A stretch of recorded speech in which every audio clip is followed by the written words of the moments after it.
بسم اللہ الرحمن الرحیم۔ ایاک نعبد و ایاک نستعین۔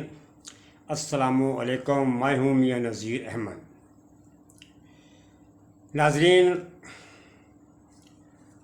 پروگرام باقاعدہ شروع کرنے سے پہلے میں ناظرین سے یہ درخواست کرتا ہوں کہ چینل کو سبسکرائب کرنا اور بیل آئیکن کو ضرور دبانا،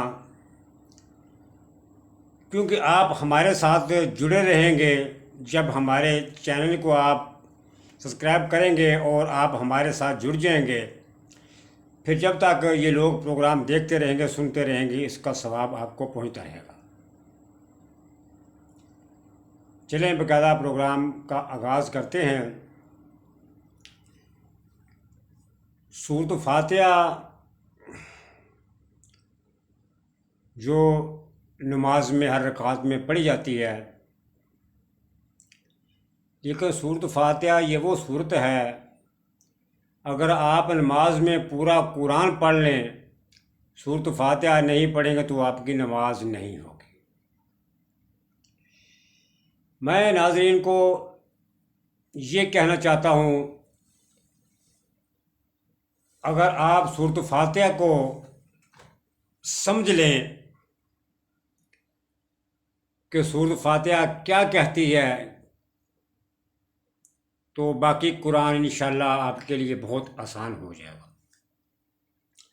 سورۃ فاتحہ کے اندر آئے 2-3 آیتیں ہیں، ان کا تھوڑا سا ترجمہ کرتے ہیں، ان کو سمجھنے کی کوشش کرتے ہیں۔ ایاک نعبد و ایاک نستعین، تیری ہی عبادت کرتے ہیں اور تجھ ہی سے مدد مانگتے ہیں۔ ایاک نعبد و ایاک نستعین،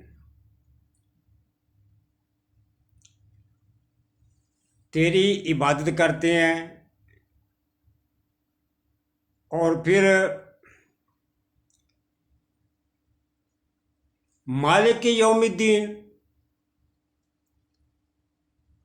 کہ تجھ ہی سے مدد مانگتے ہیں، تو ہی مالک ہے۔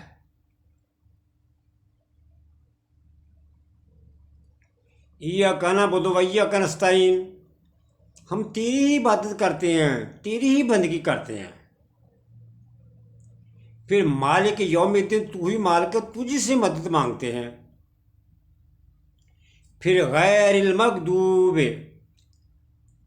ہمیں غیروں کے در سے بچا۔ جب ہم یہ نماز میں اقرار کرتے ہیں کہ تو ہی مالک، تجھ ہی سے مدد مانگتے ہیں، پھر سلام پھیرنے کے بعد یا حسین مدد، یا علی مدد، یا گوشت پاک مدد، پھر کس کس سے مدد مانگتے ہو؟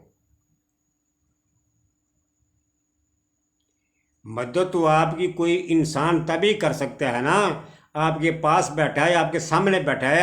آپ کسی کو بولیں کہ بھائی مجھے یہ گلاس پکڑا دیں، کسی کو بولیں یار میرا یہ مسئلہ ہے، میری تھوڑی مدد کر دیں، تو تبھی وہ آدمی مدد کرے گا نا۔ جب آپ کے پاس ہی نہیں ہے، آپ کے سامنے ہی نہیں ہے، تو آپ کی مدد وہ کیسے کرے گا؟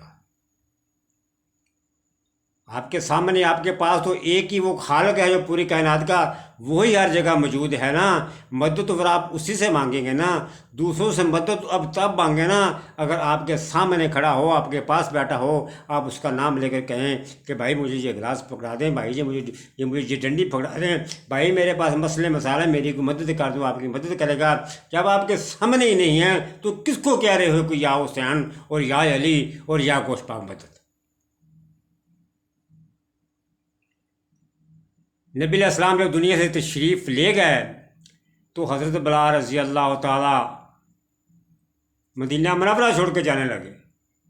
لوگوں نے بڑا اصرار کیا، منع کیا، کہا نہیں، اذان دینے سے بھی انکار کر دیا، اذان بھی نہیں کہوں گا۔ بھی کیوں نہیں کہے گا؟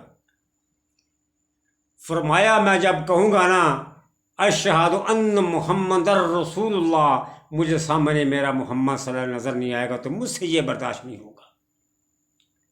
وہاں پہ حضرت بلال رضی اللہ تعالیٰ کو نبی علیہ السلام کا روزہ بالکل قریب، وہاں پہ ان کو نظر نہیں آ رہے یہاں ہمارے بھائی لوگوں کو ان کے گھر میں بھی نبی آتے ہیں، ان کی مسجد میں بھی آتے ہیں، ان کی قبروں میں بھی آتے ہیں، ان کی جگہ جگہ ان کی قبروں میں آتے ہیں۔ پھر اگر نبی علیہ السلام تمہاری مسجد میں بھی آتے ہیں، نبی علیہ السلام ہوتے ہوئے ایک عام آدمی نماز پڑھانے کی کیسے جرت کر سکتا ہے؟ پھر چلے گئے، جانے لگے تو راستے میں حضرت ابو بکر ملتے ہیں کہ عمر نہیں جا۔ کہنے لگے اچھا آپ نے مجھے اس لیے آزاد کروایا تھا؟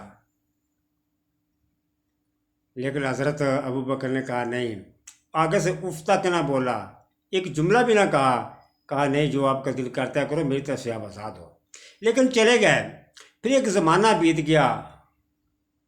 زمانہ بیتنے کے بعد پھر پیچھے وطن جب یاد آیا، مدینہ منورہ کی گلیاں یاد آئیں، تو پھر دل کیا کہ میں ایک چلو چکر اور لگاتا ہوں۔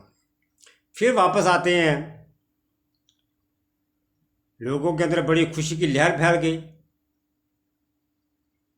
لیکن لوگوں نے اذان کے لیے جب کہا، پھر اذان سے انکار کر دیا، کہا نہ۔ پھر لوگوں نے یہ سوچا حسن اور حسین کو کہتے ہیں، اللہ اکبر۔ حسن اور حسین نے جب کہا، بلال کہنے لگے آپ کے کہنے پر تو میں جسم کے ٹکڑے ٹکڑے بھی کر دوں تو تب بھی میں حق ادا نہیں کر سکتا، آپ کی بات میں کیسے منع کر سکتا ہوں؟ پھر جب اذان کہی حضرت بلال رضی اللہ تعالیٰ نے،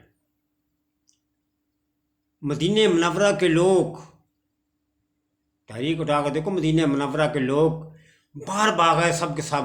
ان کو یوں لگا جیسے نبی علیہ السلام کا زمانہ واپس آ گیا اذان کہنے سے۔ لیکن دوستو، ایک